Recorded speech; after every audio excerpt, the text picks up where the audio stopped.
Kita akan membaca dari Kolose pasal 3 ayat yang ke-25. Nah, ini jadi perenungan buat kita semuanya. Dari firman ini kita akan belajar bahwa Tuhan kita disebut hakim yang adil karena hal ini. Barang siapa berbuat kesalahan. Barang siapa berbuat kesalahan, ia akan menanggung kesalahannya itu. Karena Tuhan tidak memandang orang, atau tidak memandang rupa. Saudara, kita semuanya tahu bahwa sampai hari ini tidak ada keadilan di negeri ini atau di dunia ini. Tidak ada keadilan. Tapi jangan pernah takut. Ketidakadilan seberat apapun yang kita alami, tetap ada Tuhan yang adil itu. Nah, di sini kita melihat manusia boleh memutuskan apa saja. Apalagi kita tahu uang tetap lebih berkuasa daripada hukum. Tapi kita harus percaya bahwa di atas semuanya itu tetap ada Tuhan. Katakan amin.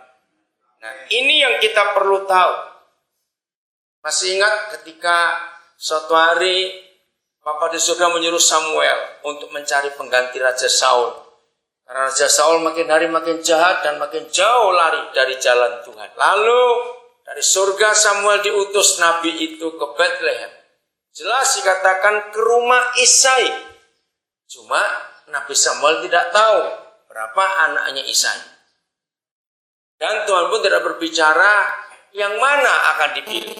Waktu Samuel tiba di rumah Isai, nah sekarang orang tua mana yang tidak senang anaknya jadi raja atau jadi presiden? Ketika sebagai seorang ayah, sekarang perhatikan, orang tua mana di dunia ini yang tidak bangga dan senang kalau anaknya akan dipilih menjadi presiden atau kepala negara? Betul tidak? Oh, Isai bangga sekali. Maka dia keluarkan 3 anak yang pertama, nomor 1, nomor 2, nomor 3. Kita masih ingat? Nah, secara fisik, secara postur tubuh, ketika Samuel melihat anak-anak itu, wah ini hebat-hebat ini. Dari hati Samuel berkata, ini cocok kalau jadi raja. Orangnya tinggi besar, bagus lagi. Masih ingat Tuhan berfirman apa kepada Samuel? Engkau melihat dari luar, tapi aku lihat dari dalam. Nah, Ibu bapak saudara dikasihi Tuhan, ini yang merupakan kekuatan yang luar biasa. Ketika manusia bisa melihat dari luar, hanya Tuhan yang bisa lihat di dalam hati kita. Kita boleh bohong, kita boleh tipu, kita boleh macam-macam. Silakan. Orang boleh melihat ini, melihat itu, silakan. Tapi ingat, Bapa di surga adalah pribadi yang melihat kita dari dalam. Maka itu tidak ada hakim yang adil, tidak ada jaksa yang adil di dunia. Karena tidak ada manusia bisa melihat hati manusia. Yang bisa melihat hati manusianya Tuhan kita. Maka itu disebut adil. Apa kesimpulannya?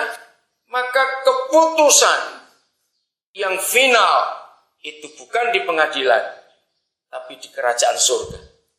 Kalau masing-masing kita bisa menjaga hati kita sedemikian sehingga kita tetap benar di hadapan Tuhan.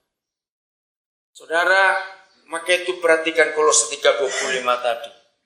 Tuhan tidak pernah memandang orang atau melihat rupa, tapi Dia melihat ke dalam.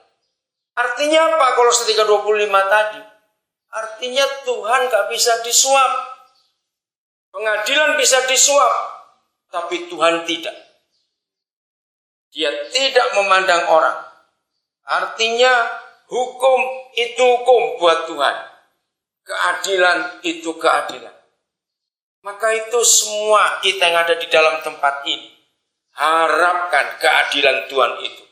Dengan cara menjaga hati kita untuk tetap lurus. Kita masih melihat tentang hidup Daud. Kita buka Kisah Rasul pasal yang ke-13. Ini cara Bapa di surga melihat setiap kita. Nah, setelah Raja Saul makin hari makin jahat, Akhirnya surga harus berbuat sesuatu. Tuhan mencari siapa penggantinya. Nah, ini kata Tuhan kepada Nabi Samuel ayat 22. Setelah Saul disingkirkan. Masih ingat mengapa Saul disingkirkan? Siapa masih ingat kisahnya? Ayo, siapa masih ingat? Kenapa Raja Saul disingkirkan? Apa? Ingat teguran Tuhan lewat Samuel? Tuhan itu lebih suka ketaatan daripada korban dan persembahan. Kenapa Tuhan berfirman seperti itu? Ya, siapa masih ingat?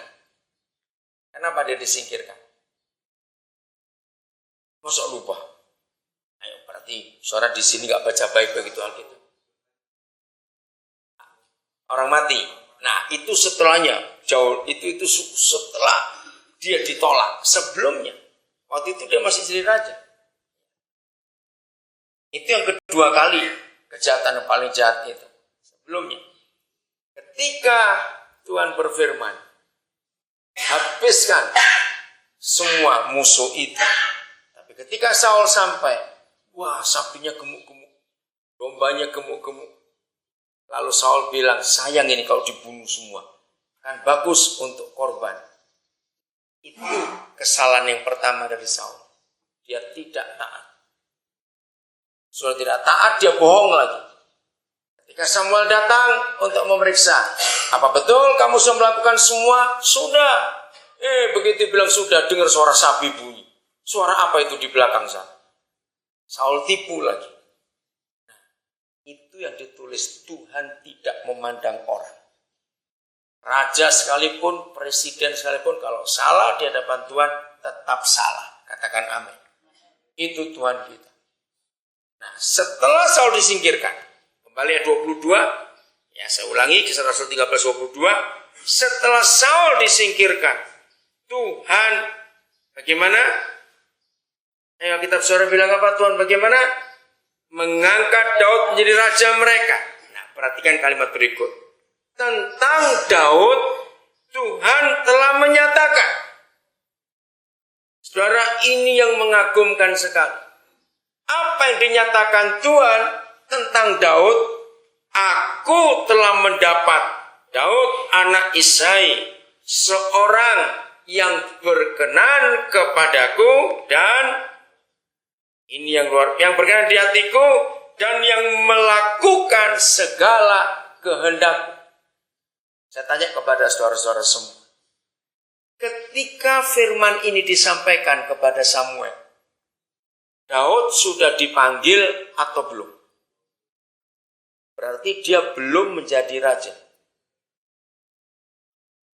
Bagaimana Tuhan sudah menyatakan dua hal, Daud belum buat apa-apa. Satu, aku telah menemukan Daud mengganti Saul, seorang yang berkenan di hatiku. Belum buat apa-apa. Daud belum melayani. Yang kedua dikatakan seorang yang melakukan segala kehendakku. Ini yang aneh. Daud belum buat apa-apa. Tapi surga sudah menyatakan dia adalah pribadi yang melakukan segala kehendak. Dari mana Tuhan bisa tahu? Padahal belum buat apa-apa. Dipanggil saja belum. Artinya Tuhan itu bagaimana? Melihat hati. Ibu bapak saudara-saudara dikasihi Tuhan, ini yang membuat Tuhan akan berkeputusan apa saja kepada masing-masing kita. Mungkin di depan orang, di depan kalapas, di depan siapa saja. Maaf, saya cuma memberi contoh. Masing-masing kita bisa berbuat baik, berkelakuan manis, bisa. Tapi di dalam hati siapa yang tahu? Jadi kuncinya sekarang ini bukan kapan akan divonis, kapan akan diputuskan. Bukan. Sambil menunggu kalau sudah cukup lama belum divonis. Betulkan hati ini. Karena Tuhan tidak memandang orang.